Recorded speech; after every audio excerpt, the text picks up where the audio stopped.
नमस्कार जी सभी को। I welcome you all in the next discussion कहना चाहिए मुझे, वीडियो लेक्चर कुछ नहीं कहना चाहिए। हो सकता है आप लोग ऐसा सुन सुनकर बोर हो जाएं कि अरे ये फिर से कोई नया टॉपिक आ गया है। तो कोई टॉपिक ऐसा नहीं, लेकिन कमेंट्स में मुझे बहुत सारे स्टूडेंट्स ने एक टॉपिक ही था जो उनको कंफ्यूज कर रहा था, मुझे भेजा कि मैम CSIR नेट के सिलेबस के अंदर ये टॉपिक है, हमारी MSc में ये टॉपिक है, हमारी BSc में ये टॉपिक है। तो बहुत सारी यूनिवर्सिटीज़ के BSc के सिलेबस के अंदर भी टॉपिक मेंशन है और कुछ एक ने MSc में मेंशन किया है, और CSIR नेट के एटॉमिक एंड मॉलिक्यूलर फिजिक्स या मैं कहूँ कि क्वांटम मैकेनिक्स पार्ट 2 उसके अंदर ये टॉपिक मेंशन्ड है, quantum states of an electron. और ये बहुत कंफ्यूज करता है स्टूडेंट्स को कि आखिर में ये भला क्या है, quantum states of an electron, पहला ही टॉपिक, और ऐसे लगता है कि हाय हाय ये क्या भला हमारे सामने आ गई है, अब इसको कैसे करें। तो स्टूडेंट्स अक्सर पूछते हैं कि how to deal with it. तो देखिए मैं जैसे कहती हूँ, या कई बार क्या होता है कि हम लोग जब ऑफलाइन पढ़ा रहे होते हैं या उसके बाद हम एग्जामिनेशन का जो प्रोसेस है वो स्टार्ट करते हैं, तो यूजुअली क्या होता है कि पेपर के बाद स्टूडेंट्स आकर कहेंगे ये तो आपने करवाया ही नहीं था, ये कहाँ से आ गया। और क्वेश्चन वही होता है, चीज़ें डिस्कस की हुई होती हैं, आपको बस नब्स पकड़नी होती है, किसकी, मेरी नहीं, अपनी नहीं, दोस्त की नहीं, क्वेश्चन की। तो आपको ये पकड़ना होता है कि आपसे पूछा क्या गया है। तो देखिए स्टेट, आप स्टेट पर फोकस, क्वांटम क्योंकि इलेक्ट्रॉन है तो इलेक्ट्रॉन जो है वो नो डाउट क्वांटम मैकेनिकली ही हैंडल किया जाएगा। और जो उस स्टेट वर्ड है आप उस पर फोकस कीजिए। State means the place where you are and who you are. अब मैं आपसे पूछूं आप कौन हैं और आप कहाँ पर रहते हैं, तो आप कहेंगे जी मैं तो इलेक्ट्रॉन हूँ और मैं कहाँ रहता हूँ, मैं एटम के अंदर रहता हूँ। तो हमें ये ढूंढना होगा कि एटम के अंदर इलेक्ट्रॉन कहाँ रहता है। तो बेसिकली जो क्वांटम स्टेट्स ऑफ इलेक्ट्रॉन है इसके अंदर आपको क्या क्या चीज़ें डिस्कस करनी होती हैं। स्टूडेंट्स मुझे कहते हैं कि हमें एग्जामिनेशन में ये क्वेश्चन आ गया और हमें क्या लिखना होगा। ऑल्दो वैसे तो कोई भी एग्जामिनर आपको ये क्वेश्चन एग्जाम में एज सच नहीं डालेगा, describe quantum state of an electron, कोई सिरपिरा ही होगा। लेकिन अगर कोई सिरपिरा डाल भी दे तो बड़ा जनरलाइज्ड क्वेश्चन है, तो इसके अंदर आप लोगों को क्या क्या इंक्लूड करना है, let us discuss this all these today. मैं आप लोगों को बताऊंगी और बहुत सारी वीडियोस मेरी अवेलेबल हैं, उनके लिंक्स आपको डिस्क्रिप्शन में मिल जाएंगे और आपको उस डिस्क्रिप्शन में से वो लिंक पे क्लिक करके और आपको क्या करना है उस वीडियो को देख लेना है। जो चीज़ नहीं समझ आए आप कमेंट सेक्शन में जाकर मुझसे डिस्कस कर सकते हैं। तो देखिए क्या होता है कि हमें सबसे पहले ये डिस्कस करना होता है कि where does the electron lie in an atom, because हमें पता है इलेक्ट्रॉन कहाँ रहता है, एटम में। अब मान लीजिए आपने मुझे ट्रेस करना है कि मैं कहाँ रहती हूँ, और आप लोगों को ये ढूंढना है कि where does doctor Divya Jyoti Chawla resided. तो आपको क्या करना होगा, आपको क्या चाहिए, आपको मेरी कंट्री पता होनी चाहिए, आपको मेरा स्टेट पता होना चाहिए, आपको मेरी सिटी पता होनी चाहिए, और सिटी के अंदर exactly where is my house situated आपको ये पता होना चाहिए। आई मीन आपको मेरा एड्रेस पता होना चाहिए, जी हाँ एड्रेस पता होना चाहिए। इसी तरीके से अगर हमें क्वांटम स्टेट्स, मतलब मुझे अगर इलेक्ट्रॉन की स्टेट्स जाननी है तो मुझे इलेक्ट्रॉन का एड्रेस पता होना चाहिए, और इलेक्ट्रॉन का घर क्या है, एटम है, उस घर के अंदर कौन से रूम में रहता है, वो ऑर्बिट के अंदर रहता है। तो आपको सबसे पहले एटम को अंडरस्टैंड करना होगा। अगर आपने मेरे घर के अंदर मुझे ढूंढना है तो, और आप मेरे घर के अंदर आ नहीं पा रहे हैं, आपको जस्ट बाहर से ही बताना है कि भैया यहाँ बैठिए, तो आपको पहले मेरे घर का मैप अंडरस्टैंड करना पड़ेगा कि भैया ये बेडरूम है, ये किचन है, ये लॉबी है, ये है, ये फ्ला है, ये ब्ला ब्ला ब्ला। तो एग्जैक्टली सेम जो इलेक्ट्रॉन है वो एटम के अंदर कहाँ लाई कर रहा है, इसके लिए आपको पहले एटम को अंडरस्टैंड करना पड़ेगा। So your first part is in this, under this topic you will have to understand atom. और बहुत डिटेल के अंदर मैंने समझा रखा है कि एटम क्या है, किसने डिस्कवरी की, आपको पता है।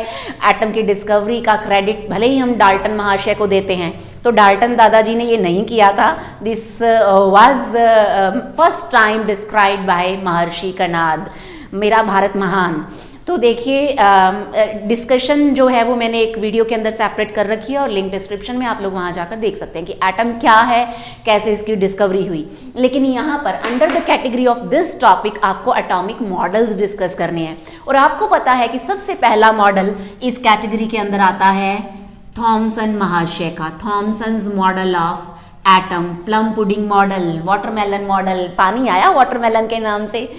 तो देखिए क्या है कि ये मॉडल भी मैंने बड़ी डिटेल में डिस्कस कर रखा है, लिंक डिस्क्रिप्शन के अंदर है, आप लोग जाकर वहाँ पर उसको देख सकते हैं और बहुत डिटेल में थॉरोली कि आज भी थॉमसन महाशय ने आपका पीछा क्यों नहीं छोड़ा है, ऑल्दो इनका मॉडल फेल हो गया था, सब कुछ हमने डिस्कस किया है। वो आपको इस टॉपिक के अंदर इस कैटेगरी में स्टडी करना है। एंड आफ्टर दिस जब थॉमसन मॉडल फेल हो गया तो थॉमसन के ही जो स्टूडेंट थे रदरफोर्ड, जी हाँ रदरफोर्ड, अर्नेस्ट रदरफोर्ड, तो नेक्स्ट मॉडल उनका रहेगा। वो मॉडल भी आपको डिटेल में इस टॉपिक में डिस्कस करना है, आपको आना चाहिए कि क्या होता है। आपको पता है ये प्लानेटरी मॉडल था और इस मॉडल के अंदर ये डिस्कस कर लिया गया कि एटम के अंदर जो इलेक्ट्रॉन्स हैं वो प्लैनेट्स की तरह, जैसे प्लैनेट सन के अराउंड रिवॉल्व कर रहे हैं, इसी तरीके से इलेक्ट्रॉन्स जो हैं वो कहाँ पर रिवॉल्व कर रहे हैं। हमें पता है न्यूक्लियस है, न्यूक्लियस के चारों तरफ इलेक्ट्रॉन्स जो हैं वो रिवॉल्विंग है, ये हमें रदरफोर्ड महाशय ने बता दिया था। तो रदरफोर्ड मॉडल आपको डिटेल में पढ़ना है जिसका लिंक डिस्क्रिप्शन में अंदर है।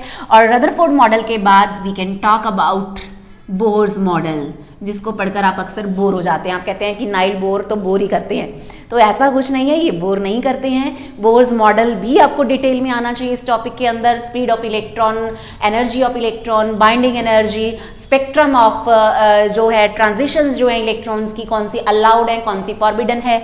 और हमें पता है कि ये तीनों ही मॉडल्स एडिकेट नहीं थे एक एटम की स्ट्रक्चर को फुल्ली डिस्क्राइब करने के लिए। और उसके बाद आया वेक्टर मॉडल ऑफ एटम। तो ये सारे जो मॉडल्स हैं मैंने बड़ी डिटेल के अंदर डिस्कस कर रखे हैं, आप लोग उन वीडियोस पर जाके उनके लिंक पर क्लिक करके आप इसको देख सकते हैं। तो इस टॉपिक के अंदर आपको ये मॉडल्स जो है वो सबसे पहले पढ़ने हैं। एटॉमिक मॉडल्स पढ़ने के बाद आपको ये देखना है कि ऑर्बिट ऑफ इलेक्ट्रॉन, ऑर्बिट की इलेक्ट्रॉन कौन से ऑर्बिट में है, K shell, L shell, M shell, कौन सी शेल के अंदर इलेक्ट्रॉन प्रेजेंट, आपको ये पता होना चाहिए। आपको एटॉमिक स्ट्रक्चर पता होनी चाहिए, आपको एटॉमिक ट्रांजिशंस पता होनी चाहिए। ट्रांजिशंस मतलब इलेक्ट्रॉन्स, या मैं कहूँ कि स्पेक्ट्रम, जो मैंने कहा कि आपको पता होना चाहिए। स्पेक्ट्रम की भी बड़ी डिटेल में मैंने स्टडी कर रखी है, आपको वीडियोस अवेलेबल करवाई हुई हैं, लिंक डिस्क्रिप्शन में आप लोग देख सकते हैं। ये सारे टॉपिक्स इसके अंदर आएंगे। उसके बाद मैं अगर बात करूँ तो इसके बाद हमें बात करनी चाहिए एनर्जी की।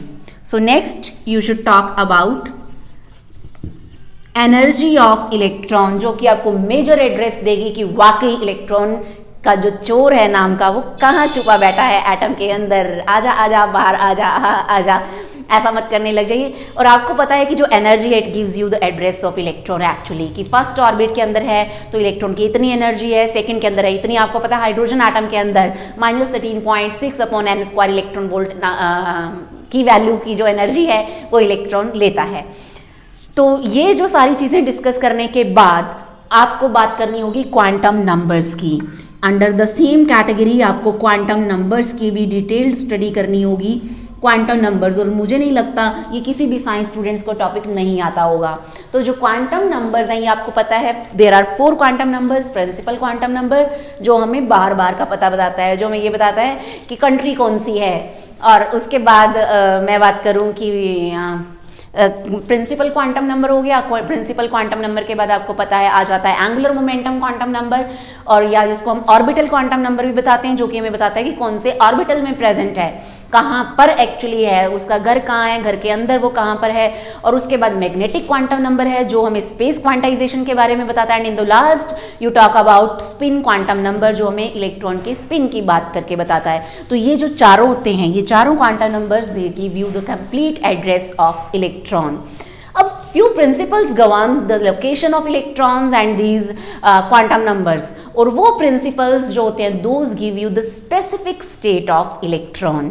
और वो जो principles हैं वो कौन कौन से हैं? Pauli's exclusion principle, जो हमें ये कहते हैं कि भैया एक रूम के अंदर कितने भाई बैठ सकते हैं, या एक मैं कहूँ कि कैविटी के अंदर कितने चोर घुस के बैठ सकते हैं, ये हमें किसने बताया? Pauli's exclusion principle ने। आपको हंट्स रूल पता होना चाहिए कि भाई कौन सा घर पहले आ रहा है, कौन सा घर बाद में आ रहा है, या कौन सी स्टेट जो है वो पहले अवेलेबल होगी, इलेक्ट्रॉन को किस स्टेट के अंदर बिठाकर छुपा कर रख दिया जाएगा।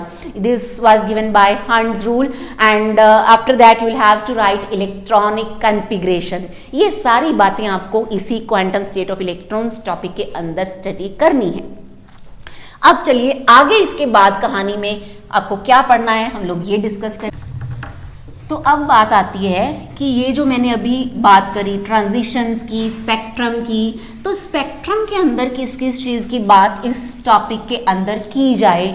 अगर मैं बात करूं स्पेक्ट्रम की, तो atomic spectrum gives you how the electron will behave और how the electron will interact with some radiation. आपने कोई एनर्जी फॉल की, इलेक्ट्रॉन ने उसको एब्जॉर्ब किया, वो ऊपर गया, नीचे गया, अपने नानी के घर गया, दादी के घर गया और वापस आया, क्या हुआ इलेक्ट्रॉन के साथ, ये आप बात करते हैं एटॉमिक स्पेक्ट्रम के अंदर। How to do and where to do and what to do, ये जो होता है ये हमें देता है एटॉमिक स्पेक्ट्रम। अब ये जो एटॉमिक स्पेक्ट्रम होते हैं ये कितने टाइप की बला होती है, ये क्या बला होती है। आपको पता है कि 2 टाइप्स की जो स्पेक्ट्रोस्कोपीज हैं वो एग्जिस्ट करती हैं। कौन कौन सी हैं वो 2? ऑप्टिकल स्पेक्ट्रोस्कोपी होती है और दूसरी होती है एक्सरे स्पेक्ट्रोस्कोपी। इसके अंदर आपको बात करनी होती है optical spectroscopy and after that you can talk about X-ray spectroscopy.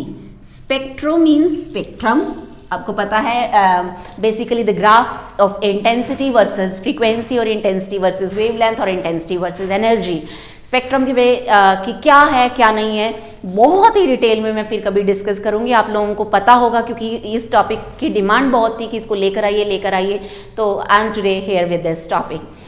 तो देखिए स्पेक्ट्रम जो है उसको स्कोपियो वर्ड से आया ग्रीक लेटर के, जिसका मतलब होता है टू व्यू, देखना। तो किसी के स्पेक्ट्रम को देखना या स्टडी ऑफ स्पेक्ट्रम वो कहाँ किसके अंदर आ जाती है? स्पेक्ट्रोस्कोपी के अंदर। तो 2 टाइप की स्पेक्ट्रोस्कोपीज हैं, कौन कौन सी? Optical and X-ray spectroscopy. Optical spectroscopy के अंदर we discuss the outer shell electrons of an atom and यहाँ पर हम डिस्कस करते हैं outer shell electrons. Outer shell electrons, lesser energy वाली रेडिएशंस, यूवी, विजिबल, आईआर, ये सब इसमें इंक्लूड हो जाती हैं। एक्सरे बहुत ज़्यादा तेज है, बहुत ज़्यादा घातक है, एनर्जी इसके पास ज़्यादा है, तो ये जाके सीधा भिड़ जाती हैं अंदर के इलेक्ट्रॉन्स के साथ। तो ये जो होती है ये हम लोग इससे डिस्कस करते हैं इनर शेल इलेक्ट्रॉन्स को, कि उनकी एक्साइटेशन करवानी है, उनकी डी एक्साइटेशन स्टडी करनी है, क्योंकि होता यही है, आपको एक एनर्जी फॉल करवानी होती है, इलेक्ट्रॉन्स उसको एब्जॉर्ब करते हैं, they get excited and when they D excited way energy को रिलीज करते हैं। तो उस एब्जॉर्ब या रिलीज एनर्जी का ग्राफ आप जब ले लेते हैं आप उसको बोलते हैं नथिंग बट स्पेक्ट्रम। जी हाँ, तो ये स्पेक्ट्रम जो है, क्योंकि आउटर शेल वाले इलेक्ट्रॉन्स को एनर्जी कम चाहिए होती है तो वो यूवी, विजिबल, आईआर उनके साथ होती है, और ये वाली जो है इनर वाली डीप में है, फंसे हुए हैं, बाइंडिंग एनर्जी ज़्यादा है, उनको ज़्यादा एनर्जी की रिक्वायरमेंट है।